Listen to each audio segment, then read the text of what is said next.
بیا په ډیورین په کرخه باندې موږ یو 2 ورځې سیمینار وکړو دغه شان د شاعرانو او ادیبانو د دې په قومي وحدت باندې موږ یو 2 ورځې سیمینار وکړو دا کوشش هم کوو چې دا ذهن چې کوم دی دا نظریه د قومي وحدت ده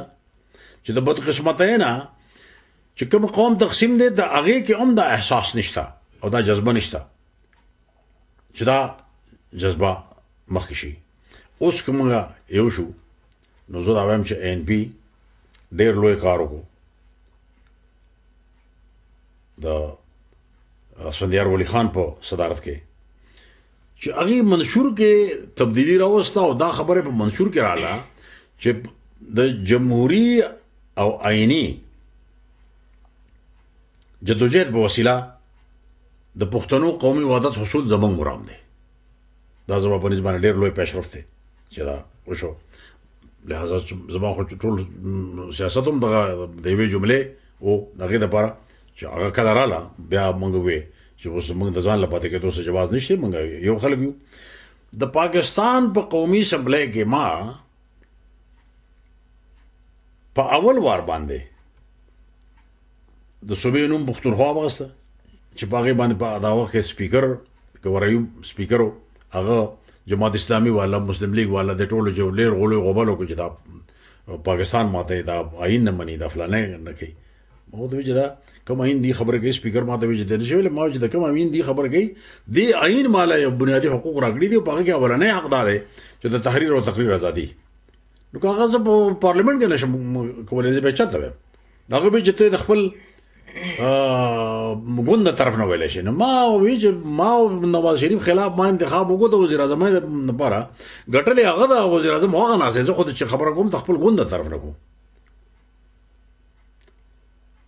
د پاکستان په قومي اسمبلی کې ما په پښتون قومي وحدت باندې ډېر لوی اوږد تقریر کړی دی پاکستان قومي وحدت چې کوم دی د پښتنو قومي وحدت د پاکستان په اسمبلی کې قومي اسمبلی کې دا دونه اسانه خبره نه ده چې ستا یو نظریې سره دی بالکل تړون نه کمټمنټ چې انګریزي کې ورته وایي هغه دی نه بیا دا ګرانه خبره ده موږ چې راوتو نو ماته یو ممبر ووایي ما ته وایي چې ډېر تیزي دې ونه کړه ما ویې ولې وایي چې پښتون قومي وحدت راځي خو د ډیورنډ کرښه به د منځه ځي ما لازمن ځي به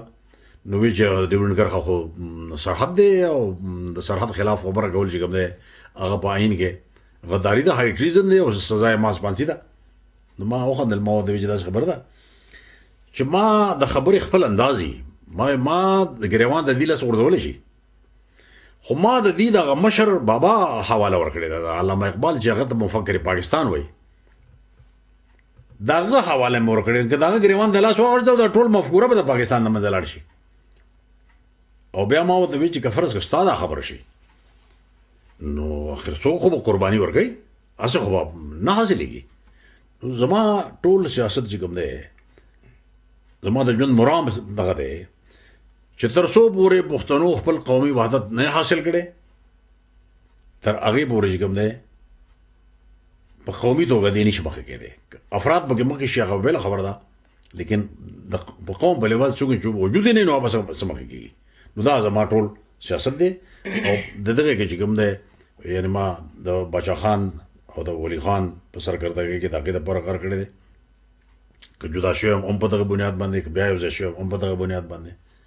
په پاکستان په اسمبلی کې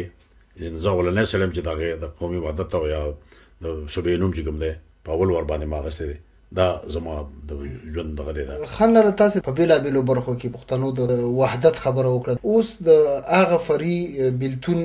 هغه وخت تقریبا پوره شوی دی ویل کېږي چې د اغزن تار او د مینونو خبره ده که دا چېرته حقیقت ته ورسي دا به د ملي وحدت د تصور په وړاندې خنډونه نه وي دا خو لازمي خنډونه ده خو زه به د هغې یو مثال دغه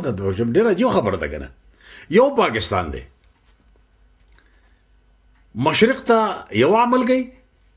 مغرب ته بل عمل کوي مشرق ته هندوستان فریاد کوي چې د پاکستان نه دهشتګرد راځي او زمونږ په خاوره کې چې کوم دی فساد کوي نو الته کې هندستان چې کوم دی ازغن تار لګی او پاکستان په چې کوم دی او د پاکستان صدر په اعتراض کوي چې دا د بین الاقوام د قانون او د اصولو نه خلاف ورزي کوي دا زبردستی کوي زوروري کوي او د پاکستان صدر وایي چې کشمیر یان چې کوم دی دا یو قوم دی باید چې لاین اف کنټرول چې کوم دی چې هغه آزاد کړي شي پاکستان د صدر دا بیان راغی په دویم ورځ ما اخبارات ول بیان ورکړ چې زه د پاکستان د صدر د دې بیان تایید کوم خو ورته دا وایم چې همدغه شان حالت مغرب ته دی هلته کې یو کرخه چې کوم دی یو قوم نه چې یو خاندان نیمای د ډیورنډ کرخه باید چې دې طرف ته چې کوم دی فکر وکړي او دا وایي چې دا کرخه دی آزاد کړي شي او بیا اوس چې دا کوم کېږي چې د ازغن تار لګي چې څنګه هندوستان فریاد کوو دغه شان افغانستان فریاد کوي چې د پاکستان نه تراګر راځي او دلته کې موږ فساد کوي نو فریاد افغانستان کوي او ازغن تار پاکستان لګي دلته کې هو هندوستان فریاد کوي هندوستان ازغن تار لګي دلته کې فریاد افغانستان کوي او ازغن تار چې کوم د پاکستان لګي مشرق یو نظریه ده مغرب ته بل نظریه ده وجه صرف دا ده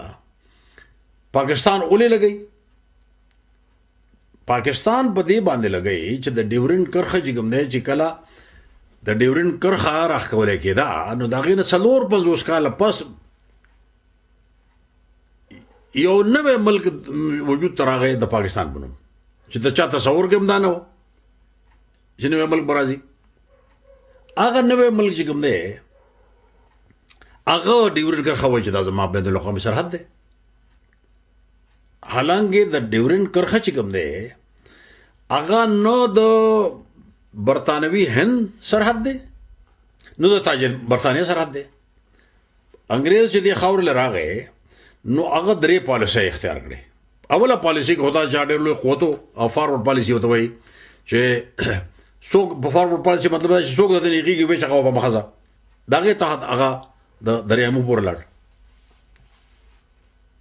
چې افغانان را پاسې د پښتون را پاسې د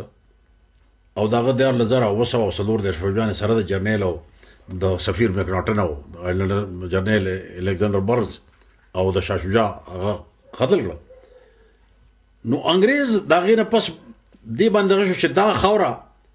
افغانستان داسې خوره ده چې دې ته نه وتل آسان دي خو دلته کې قبضه ساتل چې کوم نه دا ډېر ګران دي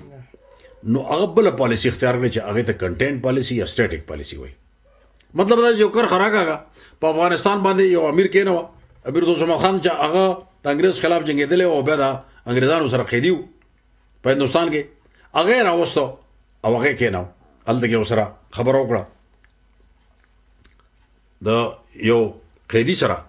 هغه امیر کو چې دلته کې به افغانان په دمانه راټینګو او زبته یو طرف ته دی خو نه ورته خو پښتانه چې کوم دی داسې قوم دی چې هغه چېرته په خپله خاوره غیر بني هغه به راتلو مامن دانو غذاګانې کولې وزیر مسعود د فقیر حبیب په سرکردګۍ کې غذاګانې کولې یوسف زو چې باندې په بلغ باندې غذاګانې کولې